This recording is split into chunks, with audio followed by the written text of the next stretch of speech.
First in the NFL, and it's a guy who's probably going to be up for a lot of college jobs. That's Matt Rhule, who did a great job at Temple and Baylor. Not so much with the Carolina Panthers. He was fired this morning. Rhule was off to a 1-4 start this season with Carolina.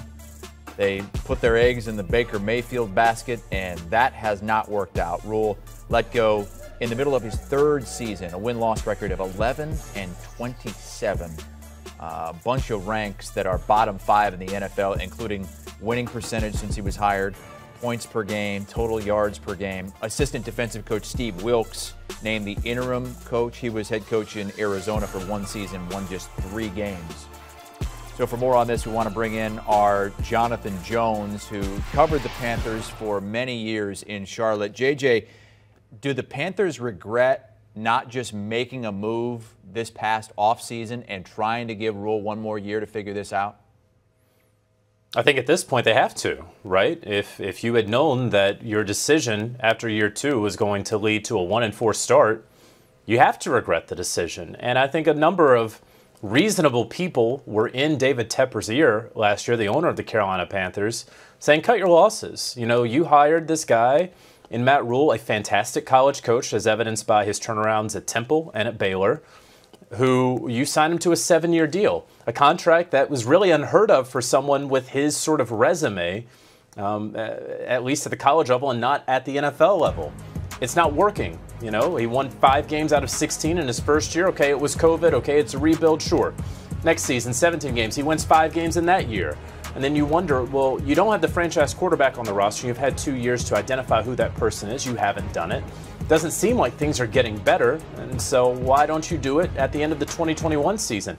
Was it ego? Was it hubris? Was it, it's hard to imagine it was money. We're talking about the second richest owner in the entire NFL and David Tepper, who on a given day is worth somewhere between $11 and $14 billion. So yeah, certainly with the benefit of hindsight, it should have been done at the end of the 2021 season. But even without hindsight, I know that smart people, reasonable people, were saying that it should have been done at the end of last season. Well, they're at the Rams on Sunday. Baker Mayfield diagnosed with a high ankle sprain. Not that it's really going to matter at this point for Carolina. Probably best case scenario is lose a bunch of games, get a high draft pick, find a young quarterback. Let's move on to some other stories throughout the NFL. And the huge one from yesterday was the awful roughing the passer penalty in the Falcons-Bucks game that cost Atlanta a chance to come back and beat Tom Brady and the Bucks. Maybe the Falcons are sitting here atop that division right now if that was not called. What's the fallout so far? So after the game, the pool reporter goes to Jerome Boger, the referee who threw the flag, also the head official on that crew, and asked, what'd you see right there? And he said that he unnecessarily threw Tom Brady to the ground. I don't see anything, Chris, unnecessary about that. He is sacking the quarterback. He is not putting his weight on Tom Brady. He's throwing him to the ground, sure. It's 3rd and 5 on the other side of the 50. And it's a huge play with about 3 minutes left in the game. Arthur Smith, we see right there, cannot believe his eyes. Well, referee Jerome Boger did not go over to the sideline and offer any sort of explanation to Arthur Smith. And so all that the Falcons had as of this morning was the pool report from Jerome Boger. But certainly the Falcons will be submitting this play to the NFL league office, trying to get an explanation. Of course, it's not going to do them any good now. We're not going to go back out there in Tampa and play the last 3 minutes of the game with the Buccaneers punting to the Falcons with 1 timeout left and 2:20 on the clock. But, you know, is this a sign of things to come? Is this how we're going to officiate sacks moving forward?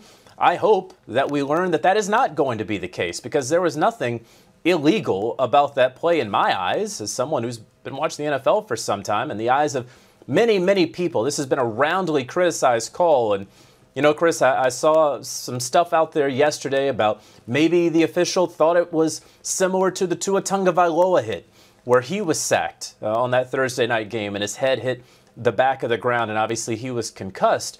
He was even asked that. Jerome Boger was asked if he saw that sort of motion. He said no, that didn't factor into it. And so he was given the out right there, which in my mind is still not an out, because concussions are unfortunately a part of football, but he didn't even take it, that out that was given to him. So very much have put in with the league, have put in with the Atlanta Falcons, trying to get some more information on what the fallout has been. And when we get that information, we certainly will update you. Heartbreaking way to lose that for the Falcons. They had all the momentum there. They've got the Niners and Bengals coming up next. Let's move to Cleveland. The Browns now under 500. They fall to 2-3. All 3 losses by 3 points or fewer.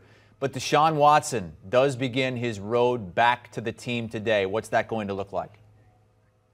So he is in the building today. Head sources tell me that earlier this morning, and then head coach Kevin Stefanski confirmed that to reporters earlier. And this is the first day that he's allowed back into the facilities. You'll remember on August the 30th, that is when his suspension started. That was the end of the preseason, the start of the regular season. He could not have any communication with coaches, with staff members.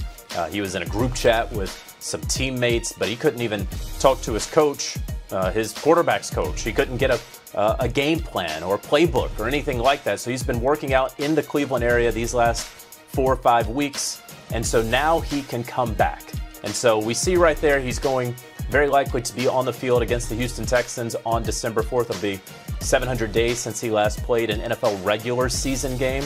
He's eligible to start practicing again on November the 14th. And so that's where he's going to start to get ramped up, November the 14th, all the way leading up to that December 4th start. At least that is what we expect.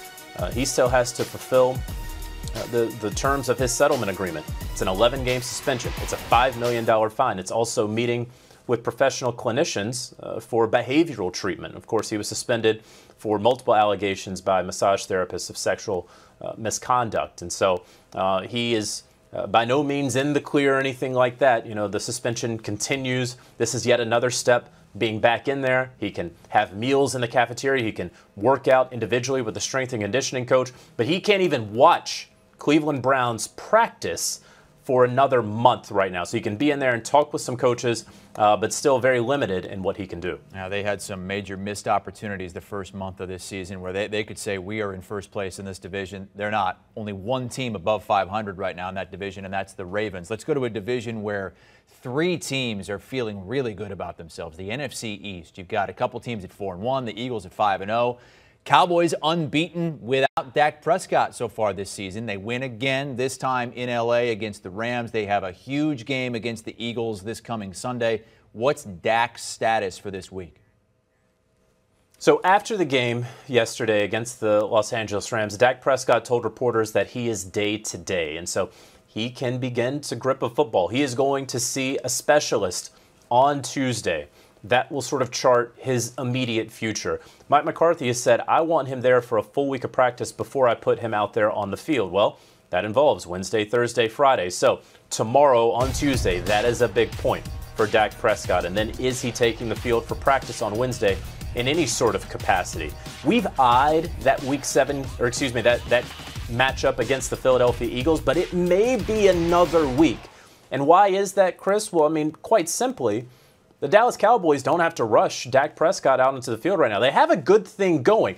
This is not at all to say, Chris, and I feel like each week we have this conversation, this is not at all to say that Cooper Rush is going to take Dak Prescott's starting job. He is not. When Dak Prescott is 100%, he is back on the field for the Dallas Cowboys. There is no quarterback controversy. But the Cowboys are loving this 5-0. 4-0 this season. Remember, he got the win last year against the Minnesota Vikings. But as long as they're winning, and that's what matters here, right? In this competitive NFC East, that's the only thing that matters. Well, you don't have to put Dak Prescott out there at 80%. If you have Cooper Rush and this team playing well enough, and Cooper Rush is not the only reason, may not even be the main reason that the Dallas Cowboys are winning. Certainly the main reason is Dan Quinn's defense and what they're doing on that side of the football. But when you have a guy who is keeping everything afloat, the plan is going just as the plan was supposed to go. You believed in Cooper Rush. Let's get Dak Prescott 100% healthy. It could very well happen this week. It could. But we won't know that until a course is really charted Tuesday after he meets with a specialist. Wednesday, we're going to see if he practices. But I would certainly expect him the next week if it is not this week. Cowboys 5-point underdogs at the Eagles Sunday Night Football in an early Game of the Year candidate. Who would have thought that? Cowboys and Eagles here coming up next week. Jonathan Jones with us on HQ for all things NFL. Check out Inside the NFL. New episodes every Tuesday exclusively on Paramount Plus. Do you want a sports network that delivers everything that matters about the game? The highlights, the picks, the instant analysis, no yelling, no fake debates, no politics. Hit the subscribe button and never miss a moment.